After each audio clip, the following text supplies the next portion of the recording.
लग्नाआधीच मला सचिन बोलला की चल कोल्हापूरला जाऊया आणि त्यानंतर माझ्या वडिलांचे रिॲक्शन काय होते मी तुम्हाला सांगते.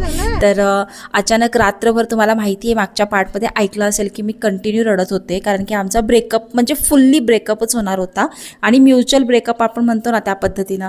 पण सचिन बोलला की नको आपण जाऊया कोल्हापूरला आणि बघूया आईवडील काय म्हणतात. आणि बरेच लोक म्हणत होते की पश्चिम महाराष्ट्राचे पोरं प्रेम तर करतात परंतु लग्न करायला आईवडिलांचाच निर्णय त्यांना लागतो. तर असंच झालं होतं काहीसं माझ्यासोबत. तर आम्ही फायनली निघालो, वाकड ब्रिजवरनं निघालो आणि टमटम मिळाली होती आम्हाला, सिटिंग अशी असते ना त्याच्यामध्ये बसून आम्ही गेलो सातारपर्यंत. साताऱ्याला उतरलो आणि तिथे ब्रेकफास्ट केला.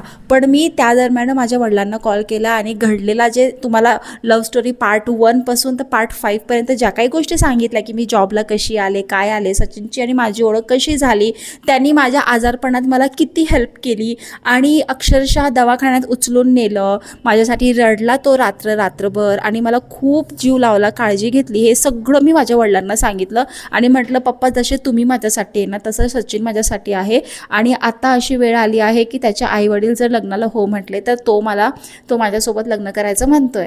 तर पप्पा म्हटले की जर तू खुश असशील तर मला काहीच अडचण नाही आणि प्रत्येक माझ्या निर्णयामध्ये त्यांनी मला सहकार्य केलेलं आहे.